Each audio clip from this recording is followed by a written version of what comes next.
G'day everybody.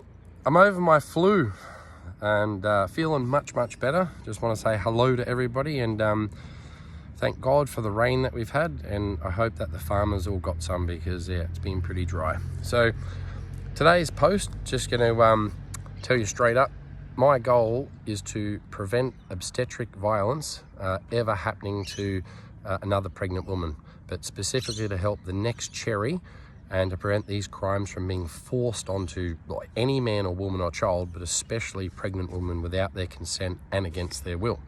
So I'm going to start by, I had a question where a lady had a nurse or doctor, so to say, force them or their child to have a vitamin K shot. So I just wanted to put some stats up I found.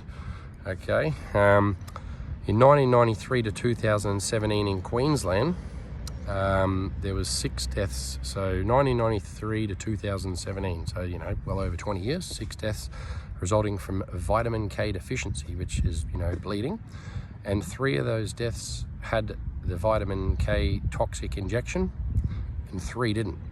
So there's no evidence that I saw the vitamin K chemical does anything. Okay, and if anybody begs to differ, public debate, I'll pay for the venue. I've got one just in mind so the public can all have their input. But I thought I'd share that because it's important. So dear pregnant women, first of all, my name is Skipper Bodie Stanley. I'm 43 years old. I'm married to a beautiful lady called Cherry Stanley. We've been married for well over 16 years, and we recently lost our son, Skipper Jr. My wife Cherry, she was the victim of obstetric violence at the hands of and other pre-planned crimes at the hands of the senior leaders directing the staff to do it at the Toowoomba Hospital and also at My Midwives, a private midwifery company in Toowoomba. These repeat offenders were not even questioned. Okay, it's outrageous. They are supported in their criminal activities by the law and justice systems. That's a fact, and if you want to debate it, we'll do it publicly with a smile. We'll shake hands and we'll be friends at the end, but it's up to the public what their choice is.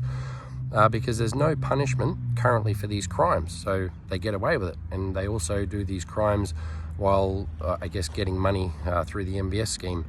I'm raising awareness directly for all of the husbands, all the wives, all the families and all the friends, so they can work together to prevent these styles of crimes, because it's heinous. Like, I just heard crimes against an 84-year-old lady and it breaks my heart. It's disgusting. We never ever, rule number 1, no person ever should go to any hospital or medical appointment alone. Always take a friend or family member. It's called the Bystander Intervention Program, because if you're sitting there watching and the person that is getting pressured and targeted by the medical monsters, if you meet a medical monster, because there is good ones out there, but if you meet a bad one, you've got to be ready. Okay, they don't take no for an answer. And as a bystander, if the pregnant lady says no twice, you have every right to say, hey, she said no twice, but maybe you didn't listen to her correctly. Let me ask her again. And you say to the pregnant lady, did you say yes or no? And the lady says, I said no. And you say, well, she said 3 times no. She's already said no 3 times. How many more times does she have to say no until you take it for an answer? Because, it's outrageous. It's criminal. So, got to take somebody with you, number 1. And it's best off to be the father of the child or friend or family member, and also you have to record it, because these criminals are very tricky. They're trained, they do get trained how to break people's consent and commit these crimes, so you need to record, and you do have the right under Queensland law and Australian law to record these criminals, because under the law, if you see a crime happening, or if you feel threatened, or if somebody is there that feels threatened or their life's in danger, you have every right to record it. And these medical monsters need to be put back in their place, and together Queenslanders don't want this kind of activity in our community, and we will all get together to stop this activity by nominating and voting in new leaders. The current leaders know about these crimes and they choose not to do anything about it. They're all aware of it, all the way from the Prime Minister, the Attorney General, the Governor General, all the mayors, all the premiers, all the politicians in Parliament, all the senators. They're probably choosing not to do anything right now because it's election time. They want your vote. And they might even try and say, hey, if you vote us in, we'll do something about it. But hey, realistically, They know about it and they choose not to do anything about it. So let's face it, nothing's going to happen. Now on my notes here, get to know the basic rights of a woman and the basic rights of law to protect you from these crimes, just in case you come face to face with a medical monster, because hats off to the good staff out there, but I know you're in a bad system. Different medical facilities, private and public, have policies and procedures where they give you policies and procedures to break the law, and as an employee, I guess you have to, follow them, but you do have a choice. You can say no.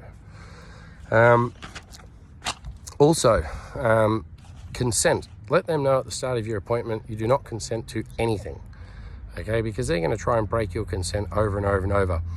Just let them know, please respect my choice. Please do not attempt to break the law by trying to talk, force, coerce, trick, or manipulate, because they have plans of pre-planned crimes and violence and obstetric violence, and they don't want anything getting in their way because they've been told to do this and they've got to, come through the goods. For instance, they sell blood from the pregnant women, they sell blood from the babies. I got sent an invoice the other day. They also sell body parts, aborted children parts, and also children that died. They sell their body parts, and they sell arms, they sell legs, and yeah, it horrifies me. It's disgusting. So 3 rules to prevent crimes from happening to pregnant women that the husbands, the families, the wives, and everyone has to know. Number 1, no needles. Okay? If you don't have any needles, no problems at all, because why would you need a needle if you're pregnant? Because pregnancy is not being sick.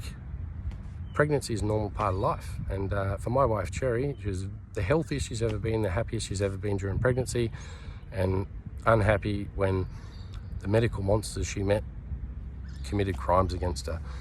No drugs, toxins, or chemicals. So it's wide known, I've known it for years, toxicity, pregnancy, and poisoning. Pregnant women cannot have toxins and chemicals, okay? It can kill them and the baby, and it can hurt the baby and hurt the wife, and it's called preeclampsia. So if you don't have toxins, chemicals, or drugs, you ain't gonna have any problems. So no needles solves that problem. No tests. Now, I'm telling you straight up, and Toowoomba Hospital, my midwives, any medical practitioner, love you all, open to a public debate if you want, but people that use manual blood pressure machines that are highly inaccurate and can be manipulated, when there's good electronic digital ones that are much more accurate and better, if anybody sees a medical practitioner with a manual blood pressure pump, one you pump up by hands, I'm declaring they are a criminal, and if anybody wants to debate it, we'll publicly debate it, have some fun. And yeah, basically have an awesome day, and thanks for watching.